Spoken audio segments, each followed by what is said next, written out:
My name is Ethan, and for most of my life I thought I understood how trust worked. I believed that if you loved someone and gave them your heart, they would protect it, not break it.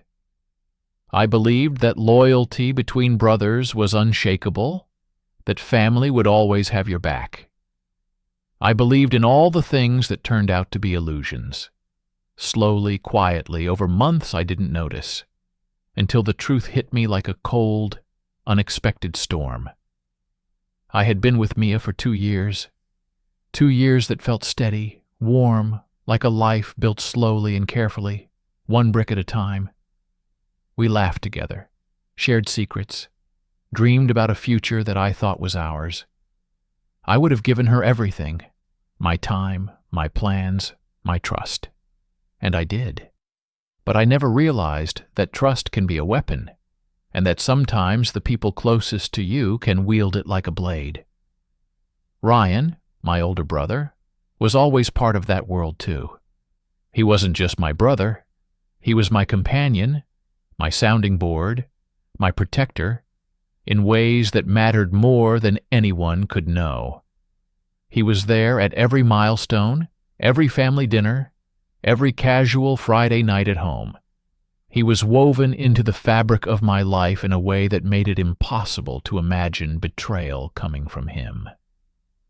And yet, betrayal doesn't ask permission. It creeps in through cracks you didn't know existed. At first, the signs were subtle. Mia began to guard her phone. Nothing dramatic, just small gestures that didn't make sense to me at the time. Phones placed face down, screens hidden under pillows, quick glances that became a little too fast, a little too nervous. She was careful. She never panicked, never raised her voice, never even mentioned it. But something in the way she moved made my gut tighten, like a warning I didn't want to hear. Ryan, too, started acting differently. He lingered in spaces he used to pass through casually, and sometimes when Mia laughed at something he said, there was a glint in her eyes I hadn't seen before. I noticed, but I didn't want to acknowledge it. I told myself it was nothing. Overthinking, paranoia, coincidence.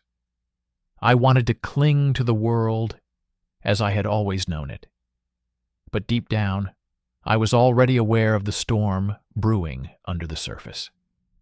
The moment that changed everything happened in the quietest way possible. Mia was in the shower, and her phone buzzed on the counter. I wasn't looking for it, I swear. But there it was, Ryan's name blinking on the screen.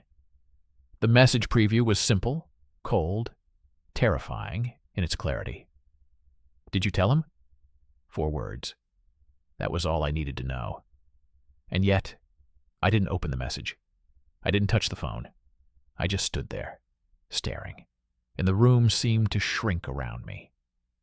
My stomach turned, and I realized, with a clarity that made my chest ache, that everything I had assumed about my life was wrong. Mia stepped out of the shower, wrapped in a towel, smiling as though nothing had changed.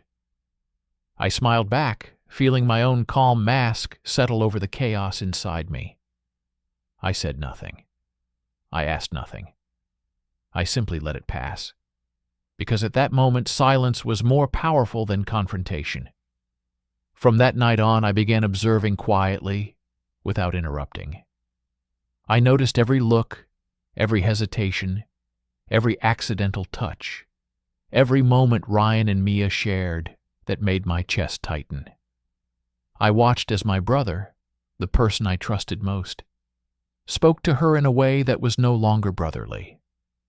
I watched her respond, her laughter a little too soft, her eyes lingering in ways that had once been reserved for me. They were careful, but not careful enough.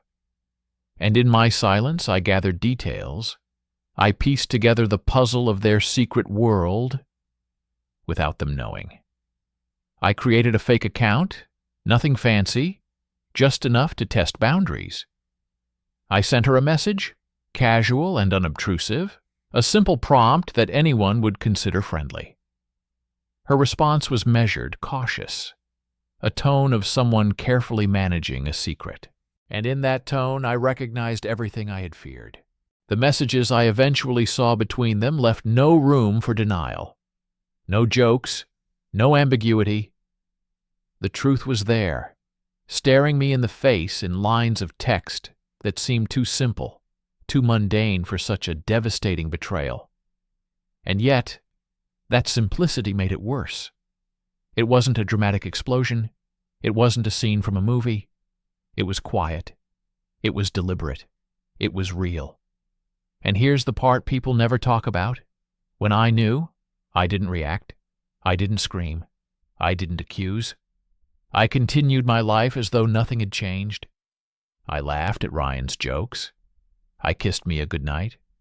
I ate dinner with them, listened to the mundane details of their day, nodded at their small victories. I was present. I was calm. I was everywhere they assumed I wasn't. And yet inside every second was burning with awareness. I knew. I saw. I catalogued. I remembered. Every glance, every word, every small action that seemed insignificant became a piece of the truth I now carried silently. This is how I found out about the affair. Not through confrontation, not through a mistake they couldn't hide. I discovered it through patience, through observation, through the quiet accumulation of facts. I know what happened. I know what they did. And I know that my silence is more dangerous than any outburst could ever be. What comes next? That part of the story isn't for today. All I can say is that betrayal has consequences, and knowing the truth without revealing it gives you a power that they could never anticipate. And one day, they will realize that I knew everything, that I saw everything. And when that day comes, nothing will ever be the same.